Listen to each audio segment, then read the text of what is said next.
नमस्कार, खास कार्यक्रम देश देशांतर में आपका स्वागत है। मैं हूं आरफा खानम शेरवानी। अपने 3 दिन के भारत दौरे के बाद अमेरिकी राष्ट्रपति बराक ओबामा वापस रवाना हो गए हैं। राष्ट्रपति ओबामा के गणतंत्र दिवस पर खास मेहमान बनने ने इतिहास तो रचा है, लेकिन साथ ही भारत के पड़ोसियों और साथ ही दुनिया भर में इस बात पर चर्चा हो रही है, उनके दौरे पर चर्चा हो रही है। आज देश देशांतर में ये जानने की हम कोशिश करेंगे कि उनके इस दौरे से भारत को और भारतीयों को क्या हासिल हुआ है, दोनों देशों के रिश्ते किस तरह से बदलेंगे और कितना बदलेंगे। अमेरिकी राष्ट्रपति बराक ओबामा के भारत दौरे का जमीनी और सांकेतिक दोनों तरह से ही महत्व है, लेकिन सवाल ये भी पूछा जा रहा है कि क्या भारत वैश्विक राजनीति में अमेरिका की तरफ झुक रहा है, और अगर झुक रहा है तो इसके नतीजे कैसे होंगे। क्या इसको विदेश नीति जो है भारत की, उसके मद्देनजर किस तरह से इसको देखा जाना चाहिए।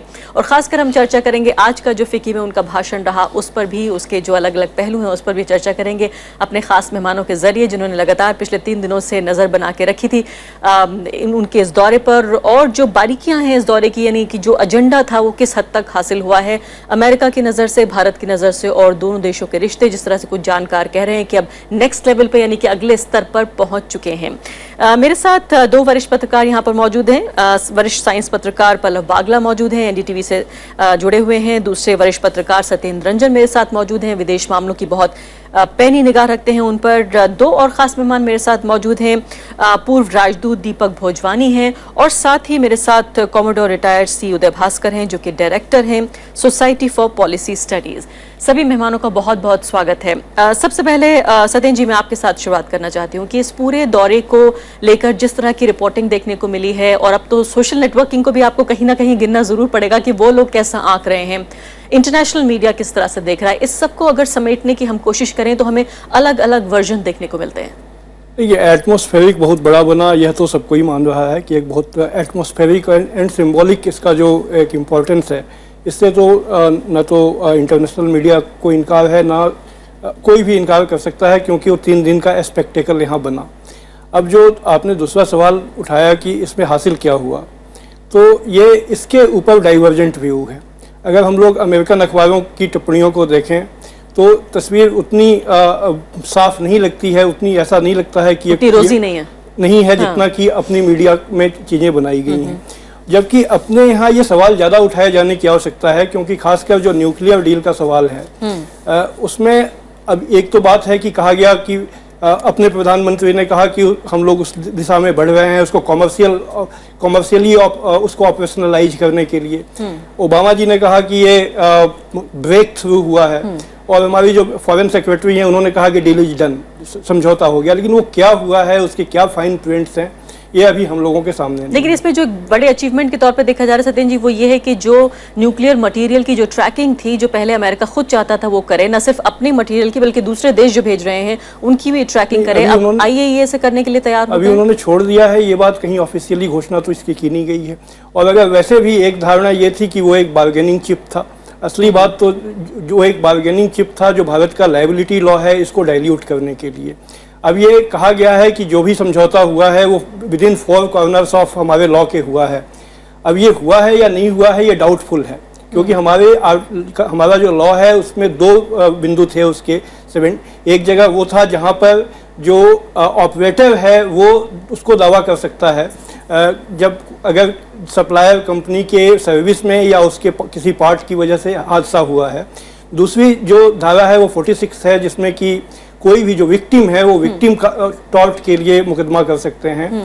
तो जहाँ तक हम लोगों को बात अभी तक समझ में आती है कि जो ये इंश्योरेंस पूल बनाने की बात है उससे एक जगह तो समाधान निकल सकता है, लेकिन विक्टिम का वो हल कैसे निकाला जाएगा बिना कानून को बदले हुए। और सवाल ये भी था कि ये विक्टिम जो है किसको पार्टी मानेगा, किसको जिम्मेदार मानेगा, माना अदालत में क्या जा सकता है, पहला सवाल। उसमें कहा गया कि हमारे अटॉर्नी जनरल ने कुछ एक लिखित रूप से आश्वासन दिया है कि यह आश्वासित कर दिया जाएगा कि सप्लायर को नहीं माना जाएगा, लेकिन ये चीज लीगल स्क्रूटनी में ठहरेगा ये डाउटफुल है। पल्लव बागला, आप तो एक ऐसे शख्स हैं, उन बहुत कम लोगों में शामिल हैं जो कि इतनी बारीकी से इसको देखते रहे और शुरू से आपने जो है इस पर निगाह रखी है। आप इसे किस तरह से आंकते हैं, दोनों पहलुओं से देखने की कोशिश करेंगे। जैसे वॉशिंगटन पोस्ट का मैं ये आर्टिकल पढ़ रही हूँ जिसमें ब्रेक थ्रू जो शब्द का इस्तेमाल किया राष्ट्रपति ओबामा ने, उसके बाद उन्होंने लिखा है कि इंडस्ट्री ने काफी ल्यूकवार्म जो है उनका रिएक्शन रहा है, एनालिस्ट का भी इंडस्ट्री का भी बहुत ही गुनगुना जो है रिएक्शन है, बहुत खास अमेरिका में इसको नहीं लिया गया। क्या इससे ये भी नतीजा नतीजा निकाला जा सकता है कि अमेरिकी उत्साहित नहीं है, इसका मतलब डील भारत के पक्ष में है?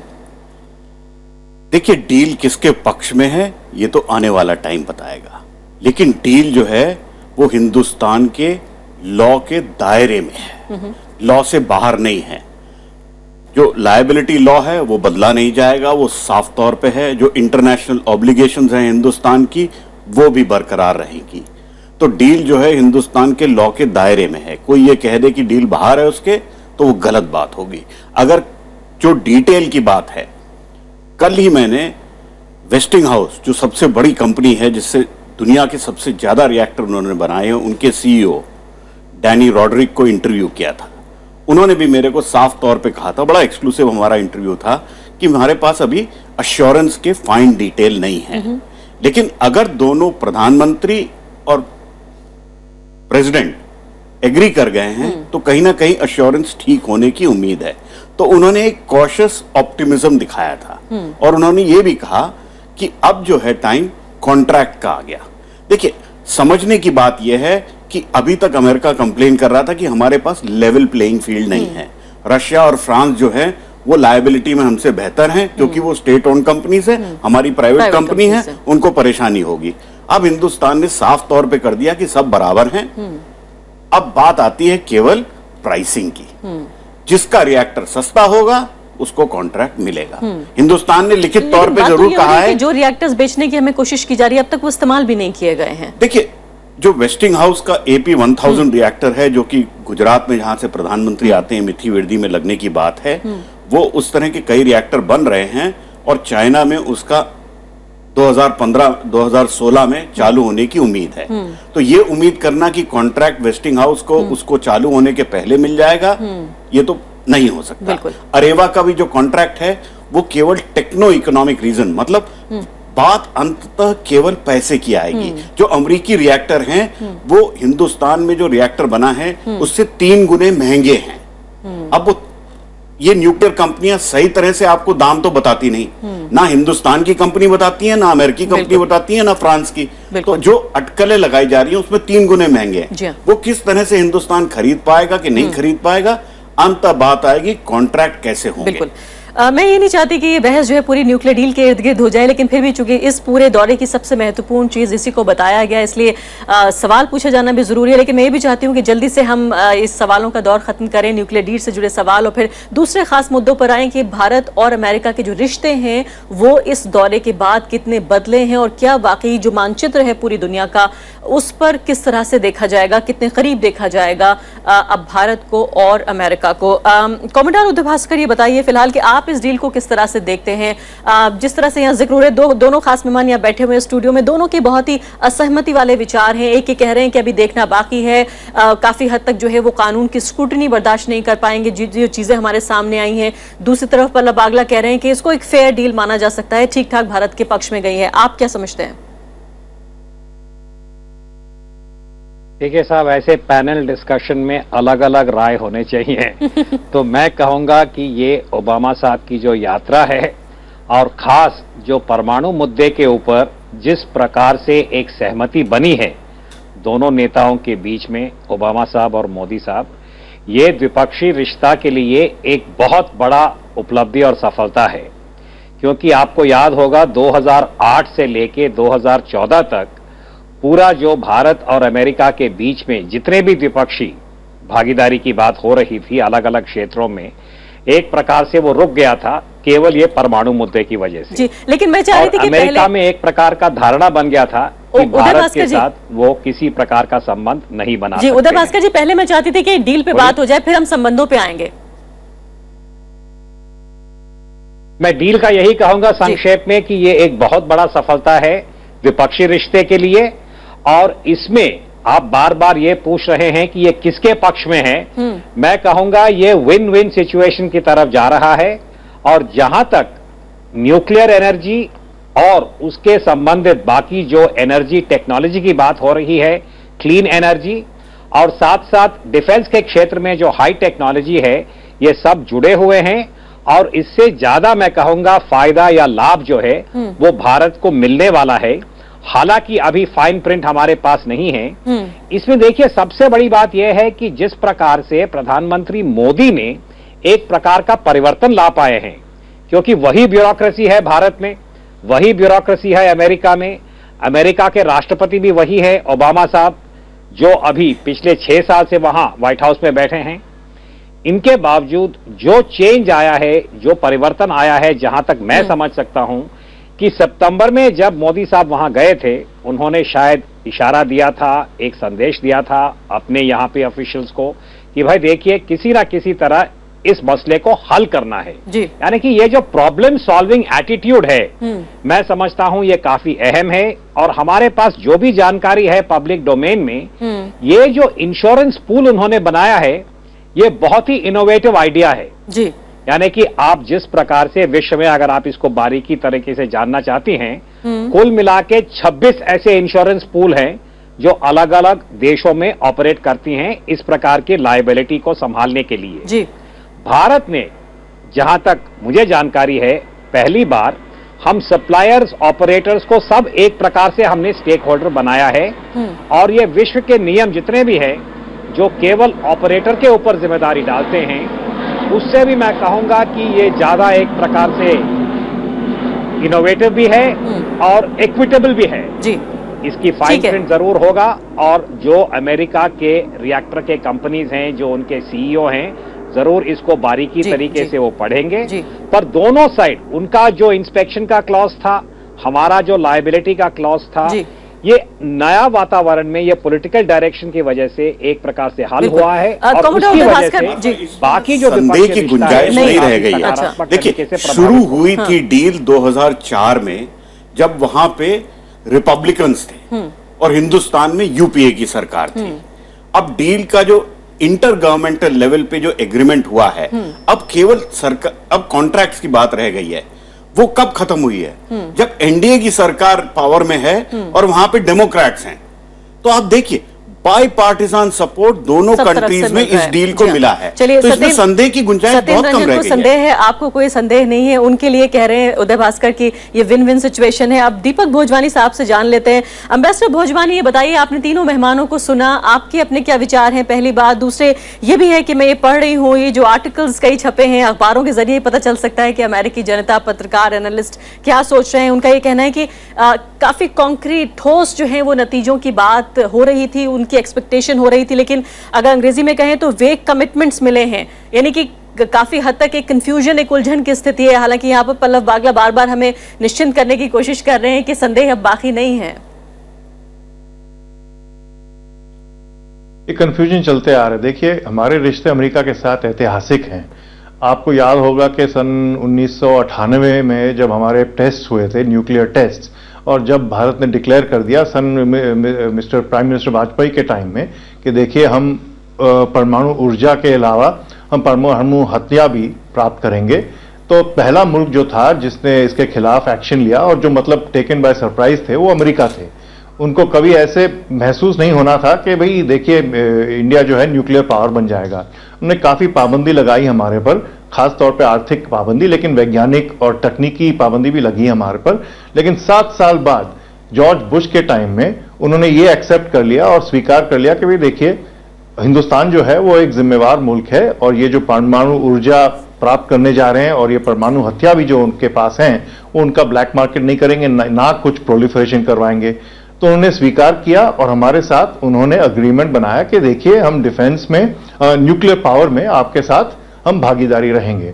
अब 8 साल 10 साल के बाद हम ये जाके देख रहे हैं कि कारोबारिक जो एस्पेक्ट है इसका, क्योंकि बात यह है कि हमारे पास तकनीक तो है, हमारे पास न्यूक्लियर प्लांट्स भी हैं, हमारे पास यूरेनियम की कमी थी काफी सालों तक, तो यूरेनियम हम इंपोर्ट कर रहे थे वेरियस मुल्क से, भिन्न मुल्कों से। अब यूएस के पास यूरेनियम के अलावा और उनके ताकत के अलावा पॉलिटिकल ताकत जो है, जिससे विश्व जैसे मुल्क, जैसे जापान जैसे मुल्क जो हैं, क्योंकि आपको ये भी देखना है कि वेस्टिंग हाउस और जनरल इलेक्ट्रिक, दो जो वो कंपनीज हैं जो यहां इन्वेस्ट करने जाएंगे न्यूक्लियर प्लांट्स में, उनके जो भागीदार हैं वो जापानी कंपनी हैं, और जापानी कंपनी अभी तक स्वीकार नहीं कर रहे हैं हिंदुस्तान को, जैसे कि बिकॉज ऑफ नॉन प्रोलिफरेशन के जो हमारे कमिटमेंट्स हैं जो हम लागू नहीं कर रहे हैं, कि हम कह रहे हैं कि भाई न्यूक्लियर नॉन प्रोलिफरेशन ट्रीटी हम साइन नहीं करेंगे, इसलिए थोड़ी सी पाबंदी आ गई है इस विषय में। अब हाँ, अब यूएस वाले जो हैं हमारी समर्थन कर रहे हैं, वो जैसे कि इनडायरेक्टली जापानी को कह रहे हैं कि भाई देखिए, हम सोचते हैं कि अब हिंदुस्तान ने जो हमें जो गारंटीज दी हैं, अब वो जिम्मेवार मुल्क है, अब इसके अलावा हमें और कोई पाबंदी नहीं लगानी चाहिए, उन पर कोई सैंक्शंस नहीं लगने चाहिए। तो ये बहुत बड़ी बात है, और जो मेरे ख्याल में जो ये अग्रीमेंट हुआ है वो बहुत महत्वपूर्ण है हमारे लिए, क्योंकि इससे परमाणु ऊर्जा का जो है कैपिटल इन्वेस्टमेंट इससे आएगा। जी हाँ, वापस लौटती हूँ आपकी तरफ एम्बेसडर भोजवानी। और बहुत सारे फायदे होंगे हमारे लिए। जी हाँ, दो वाक्यों में सबसे पहले सत्येंद्र जी इनका जवाब दे दीजिए, उसके बाद जल्दी से मैं दूसरे सवाल पे आती हूँ। एक बात ये समझ में नहीं आ रही है कि जब सभी यहाँ पर एक बात पर सभी लोग सहमत हैं कि उसके फाइन प्रिंट्स हमारे सामने नहीं है, इसके बावजूद हम लोग इस निष्कर्ष को निकालने पर हम लोग निकाल रहे हैं कि ये जो समझौता है वो हमारे लिए फायदेमंद है, पहली बात। दूसरी बात जो आई बाई पार्टीजन, तो भारत का जो लायबिलिटी लॉ था वो बाई पार्टीजन सपोर्ट से बना था, दोनों पार्टियां उस पर सपोर्ट थी और उसके ऊपर सहमति थी कि ये बनेगा। उस लॉ के बीच में कोई रास्ता निकालने की बात अगर कोई सरकार करती है तो बाई पार्टीजन सपोर्ट को तोड़ रही है या बाई पार्टीजन सपोर्ट पे वो आगे बढ़ रही है, ये सवाल है। दूसरी चीज ये है कि वो जो कानून है, उस कानून के रहते हुए उन वो कंपनियां अभी आएंगी, क्या वो इस बात को मानते हुए आएंगी कि हाँ अगर कोई हादसा होता है तो जो विक्टिम्स हैं वो उनका वो अधिकार सुरक्षित रहेगा कि वो उनके खिलाफ लायबिलिटी के लिए, टॉर्ट के लिए वो मुकदमा करें? ये बात तो अभी देखने की बात है। तो अभी सत्येंद्र जी, मैं चाहती हूँ कि इस मुद्दे को फिलहाल हम किसी और दिन पूरी बहस रखेंगे, और शायद ये चूंकि इतना बड़ा मुद्दा है और उसकी जो आपने कहा फाइन प्रिंट्स भी हमारे पास अवेलेबल नहीं है, लेकिन सबसे महत्वपूर्ण बात ये मानी जा रही है कि जमीनी स्तर पर भी, इसका संकेत तो अपना था ही, लेकिन जमीनी स्तर पर भी भारत को कहीं ना कहीं एक स्ट्रेटेजिक, एक रणनीतिक जो एज है वो हासिल होगी। पहली बात तो इसको कैसे समझा जाए। दूसरी महत्वपूर्ण बात यह है कि जो एक कंफ्यूजन यूपीए सरकार के दौरान नजर आता था हमें कि अमेरिका के साथ जाया जाए या नहीं, अमेरिका के साथ कितना देखा जाए या नहीं, अमेरिका के कितना नजदीक हुआ जाए या नहीं, कम से कम इस सरकार में उलझन नहीं है। सिंगल माइंडेड पीएम मोदी जो है वो आगे बढ़ रहे हैं और अमेरिका का साथ पकड़ रहे हैं। ये बात कही जा सकती है, ये बात ठीक है, इस पर सहमत होने में कोई दिक्कत नहीं है। जो मल्टी प्रोंग्ड रिलेशनशिप का जो पॉलिसी था उसको ये सरकार छोड़ रही है। हम लोगों ने पिछले 8 महीनों में ये देखा है कि नहीं, आप नॉन अलाइनमेंट कह रहे हैं क्या?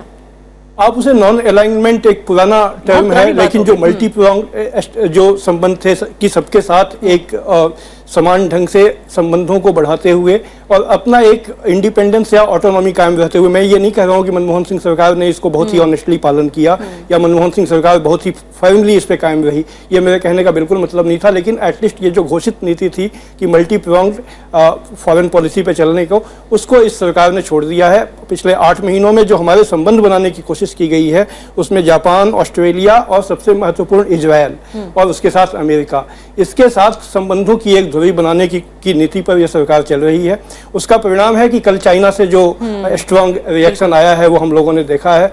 चाइना का ये बहुत असाधारण है, इस तरह से किसी देश का डिप्लोमेटिक भाषा से भी आगे निकल के उसी समय पाकिस्तान के सेना अध्यक्ष को वहां बुलाकर और ये सब कहना कि हम जो बातें कल कही गई, तो यह जो उसके इम्प्लीकेशन है वो बहुत ही साफ, काफी महत्वपूर्ण बात है। पल्लव बागला, क्या इस पे आप प्रतिक्रिया जाहिर करना चाहेंगे कि अपसाइड तो हम सब चर्चा कर रहे हैं, लेकिन अमेरिका से रिश्तों की एक डाउन साइड भी है, जिस तरफ सत्येंद्र रंजन इशारा कर रहे हैं कि कहीं ना कहीं पाकिस्तान के साथ चीन लामबंदी कर सकता है, उन्होंने अफगानिस्तान का भी जिक्र कर दिया इस बीच, और किस तरह से जो रिश्ते हैं वो अब तक जैसे भारत ही समझा जाता था कि सब देशों से बराबर का रिश्ता बनाकर चलता है, क्या हम इस बात को लेकर तैयार हैं? क्या हमारे घर में यानी कि भारत में इसको लेकर एक सहमति है कि हाँ अब हम अमेरिका के नजदीकी अलाय बनकर, पार्टनर बनकर आगे बढ़ेंगे? देखिए, चीन और पाकिस्तान के रिश्ते तो बहुत गहरे हैं, ओल्ड फ्रेंडशिप है उनकी, लेकिन हमारे खिलाफ लामबंदी उनकी पहले से रही है। उससे आप किस बात को लेकर डर रहे हैं? अगर आपको अपना घर महफूज करना है तो आपको रूस के साथ भी अच्छे रिश्ते रखने हैं और अमेरिका के साथ भी अच्छे रिश्ते रखने हैं, और इजराइल को भी आप भूल नहीं सकते हैं। ये सब बड़े देश हैं, पावरफुल देश है, लेकिन बात ये हो रही है कि फिर वेस्ट एशिया टेक्नोलॉजी इनके पास बहुत है। वेस्ट एशिया पे भी हम कंप्रोमाइज कर सकते हैं। आपके पास वेस्ट एशिया में जैसे ईरान है, आपके पास उनसे सिविलाइजेशनल टाइज हैं, अफगानिस्तान से आपके सिविलाइजेशनल टाइज हैं, तो आप उनको भूल तो नहीं रहे, लेकिन कहीं ना कहीं 21वीं सदी में हिंदुस्तान रियल पॉलिटिक्स कर रहा है। ठीक है, कॉमोडोर उदय भास्कर, समय बहुत कम है। कॉमोडोर उदय भास्कर, मैं आपका रिएक्शन इस पे चाहती हूँ। आप जरूर देखते हैं विदेश मामलों को बहुत नजदीक से, क्या आप भी इस बात के से सहमति रखते हैं कि अब ये समय आ गया है जब उस उलझन को दूर किया जाए? हालांकि सब लोग ये कहते हैं कि जो कालीन बिछाना था, जो कारपेट बिछाना था अमेरिका और भारत के रिश्तों को मजबूती देने का, वो खुद यूपीए सरकार कर गई है, सिर्फ उसे आगे बढ़ा रहे हैं अब पीएम मोदी। क्या आप इस बात को मानते हैं कि अब ये वक्त आ गया है कि हम जो फायदे और नुकसान दोनों हैं अमेरिका के साथ विश्व राजनीति में खड़े होने के, वो भुगतने को तैयार हैं? एक सवाल, और दूसरा ये भी कि क्या जो एक इंटरनेशनल पॉलिटिक्स में अमेरिका की जो आइडियोलॉजी है, जो विचारधारा है, क्या भारत उसके साथ भी खड़ा होगा? पहला सवाल के लिए मैं कहूंगा कि मोदी साहब और मोदी साहब का जो सरकार है, एक प्रकार से जो शुरुआत नरसिम्हा राव साहब ने किया था 95 में क्लिंटन साहब के प्रेसिडेंसी के साथ, और जिसको वाजपेयी जी ने बढ़ाया था 98 शक्ति टेस्ट के बाद, हम उसी पटरी पे जा रहे हैं।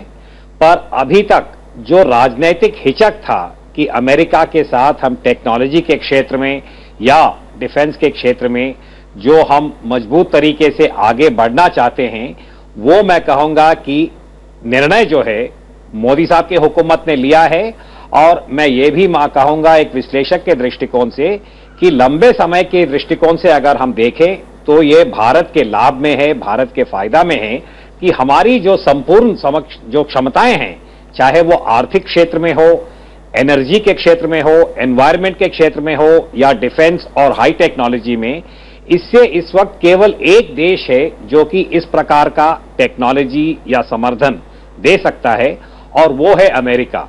तो इसलिए पॉलिटिकल स्तर पे हमको वो स्पेस बनाना चाहिए अमेरिका के साथ इस प्रकार के ऑप्शंस को एग्जामिन करके आगे बढ़ने के लिए। लेकिन क्या हमने उसके डाउन साइड को असेस कर लिया है? बात है, क्या आकलन कर लिया है हमने डाउन साइड का? डाउन साइड जरूर है, और उसमें मैं कहूंगा आपका जो दूसरा सवाल है, भारत अमेरिका जैसे हमारी पॉलिटिकल कंफर्ट लेवल बढ़ेगी, मेरे को लगता है कि ऐसे कुछ मुद्दे हैं, चाहे वो ईरान हो या पाकिस्तान हो या रूस के बारे में जो धारणा है, जरूर मतभेद होगा अमेरिका और भारत के बीच में।